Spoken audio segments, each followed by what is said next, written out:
بسم اللہ الرحمن الرحیم. السلام علیکم ناظرین. پروگرام گیسٹ لانچ کے ساتھ آپ کا میزبان وقار احمد خان حاضر خدمت ہے. ناظرین، پاکستان ہمارے لیے اس دنیا میں زمین پہ جنت کی مانند ہے. ہم پوری دنیا میں جہاں کہیں بھی سفر کریں، جس بھی مقصد کے لیے کریں، 15 دن کے بعد 20 دن کے بعد وطن کی محبت، وطن کی یاد ہمیں ضرور آنے لگتی ہے. یہ اس دھرتی سے، اس وطن کی مٹی سے حقیقتاً ہماری محبت کا منہ بولتا ثبوت ہے.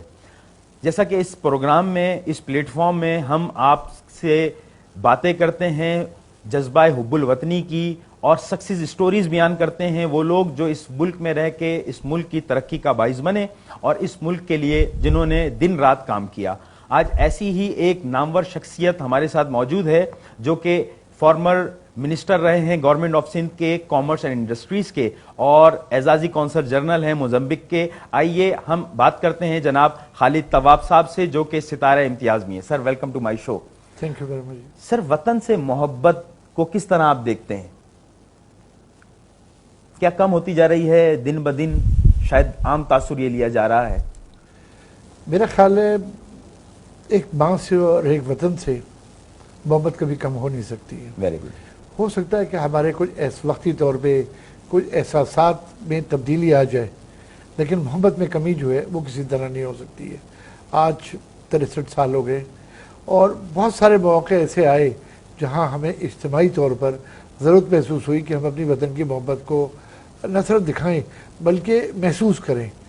اس کی پہلی مثال جب 1965 کی پہلی جنگ ہوئی پاکستان اور انڈیا کے درمیان، تو آپ نے جو حب الوطنی اس میں دیکھی کہ کراچی سے لے کے پشاور تک پوری زبان، پوری قوم ایک تھی اور اس پہ کوئی کسی قسم کا تضاد نہیں تھا. سب پاکستانی تو میں ہی سمجھتا ہوں کہ اور کسی بھی چیز کی محبت اور وقت جو ہے وہ اس کی آزمائشوں کے دور میں معلوم ہوتا ہے. جب کوئی آزمائش پڑتی ہے کیا محبت ہے، کس طرح ہے، تو میرا خیال وطن کی محبت کسی بھی طرح نہ کم ہو سکتی ہے، نہ ہونی چاہیے. آج بھی وطن کی محبت اسی طرح ہے، لیکن اب چونکہ وطن کو تقریباً کوئی 65 سال کے قریب ہو رہے ہیں، اور جن لوگوں نے یہ ملک قربانیاں دے کر کے بنایا تھا، جس طرح سے ملک بنا تھا، ہم کو اپنی تاریخ دہرانی چاہیے. بالکل. ہم کو کچھ میجرز ایسے لینے چاہیے جس سے یہ جذبہ جو ہے وہ اجاگر ہے. میں آپ کو اس کی مثال اس طرح سے دیتا ہوں کہ جب ہم اسکول اور کالج میں تھے کراچی میں، تو صبح سب سے پہلے یہ تو قومی ترانہ اسمبلی میں ہوا کرتا تھا. آج شاید اس طرح سے فالو نہیں ہوتا کچھ اسکولوں میں ہوتا ہو، لیکن جوش و جذبے کے ساتھ نہیں ہوتا. جوش و جذبے کے ساتھ نہیں ہے کہ ہم ایک آزاد ملک میں ہیں. اور آج لوگ باہر بھی بہت سارے جاتے ہیں. آج پھر یہ اہمیت کا اندازہ ہوتا ہے کہ ہم کس ملک کے باشندہ ہیں اور ہمارے ملک ہمارے لیے کیا ہے. بے شک. میں سمجھتا ہوں اس کا ان جذبات کا اظہار زبان سے ادا بھی نہیں ہو سکتا. اور ان 65 سالوں میں جو کچھ اس ملک نے دیا ہے، ہم کو ایک شناخت دی ہے پاکستانی ہونے کی حیثیت سے. کچھ ہمارے عوامل ایسے ہیں جس کی وجہ سے انٹرنیشنلی ہم تھوڑا سا نام ہم نے خراب کیا ہے، لیکن اوورآل پاکستان ایک بہت بڑا ملک، اور پاکستان کے عوام، میں سمجھتا ہوں جتنے اچھے لوگ ہیں، جتنے محنتی لوگ ہیں، دنیا میں کم قومیں ایسی ہیں جو اتنے محنتی اور اتنے جذبے والی ہو. سر، آپ کیا سمجھتے ہیں کہ کچھ انوائرمنٹ ایسا ہے، لوگوں کے مسائل، بے روزگاری ہے، غربت ہے، جو ڈسکریج کرتی ہے لوگوں کو؟ آپ ماشاءاللہ منسٹری میں رہے، کس طرح آپ نے کس طرح دیکھے وہ مسائل، اور اس وقت آپ کیا سمجھتے ہیں کہ کن چیزوں پہ زیادہ کام کرنے کی ضرورت ہے؟ دیکھیے، مسائل تو دنیا میں ہر جگہ ہوتے ہیں، اور اگر آج آپ لیٹسٹ کسی قوم کی ترقی دیکھیں تو چائنا کی مثال جو ہے وہ آپ کے سامنے ہے کہ اتنی بڑی نیشن جس کو لوگ سمجھتے تھے کہ اتنی بڑی پاپولیشن جو ہے وہ 1 ارب کچھ کی، اور وہ بڑا بوجھ ہے اور یہ لوگ معاشی ترقی نہیں کر سکتے، پاورٹی بہت ہوگی، معاشی ترقی نہیں کر سکتے. لیکن جس طرح اس قوم نے قربانیاں دے کر کے اس جذبے سے اس ملک کو بنایا ہے، آج اس کے پاس ٹریلینز آف ڈالرز جو ہیں وہ ریزروز میں ہیں، ٹریلین آف ڈالرز. اور اس کی جو کمیونٹیز ہیں، ایکسپورٹس ہیں، جو چیزیں پوری دنیا میں، چائنا جو ہے وہ چھایا ہوا ہے دنیا کی مضبوط ترین معیشت تصور کیا صرف ایک قومی جذبے کے تحت کہ وہ ایک قوم ہے.